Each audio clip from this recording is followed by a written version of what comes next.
any point of your Krebs cycle, they can be used as a precursor to make glucose. Kasi di ba, hindi naman yan magiging energy lahat. Kapag sobra na tayo ng energy, i-store back na yan.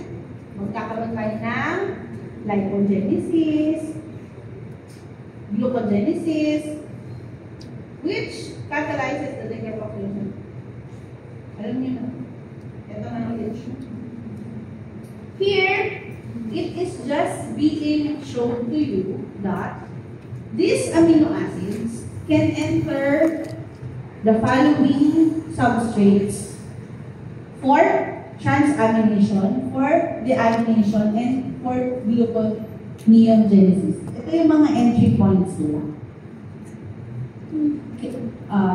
Unfortunately, this one we have to familiarize and to try to memorize. Why?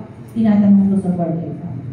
The asparagine and aspartate enters the Krebs cycle through one substrate. Oxaloacetate. Ganun sila magtanong sa Krebs cycle. So, nung time namin, merong 4 katanong sa Krebs cycle. Yun yung vitamins. Kaya gusto ko include yung vitamins. Kasi parang dinanong siya, vitamin B is important. Sa ang part ng Krebs cycle siya dito. Yan sila. So this one you have to know by heart. By heart. Again, this just shows the kung saan nangyayari, okay, the site of processes. Like this one. The glycolysis of the cytosol. Ito kasi yung mitochondria natin. And it takes part of the fatty acid synthesis, of course. Diba? Kasi essentially, all are potentially glucogenic siya. So, lahat po pwedeng maging precursor mo para maging fat cells.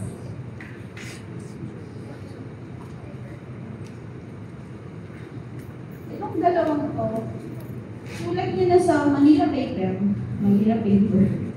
Ito na sa kwarto ninyo, para hindi niyo na siya makalimutan. Citrate. Si citrate ay sa citrate, alpha-ketoglutarate, succinyl-CoA, succinate, from succinate to fumarate, malate oxaloacetate.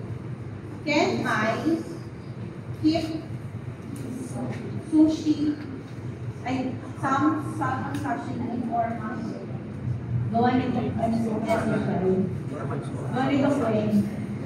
ayun, since absorption and digestion has been discussed, synthesis, the structure, quality, and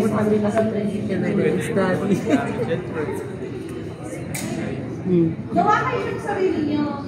Mas maganda yun sa amin. Hindi na yan makakalimutan. Sa amin parang may galit sila kay Michael. Kay Michael. Puro Michael. Galit sila. Ba't galit kayo kay Michael? Again, ang paulit-ulit na reminder. You are not here to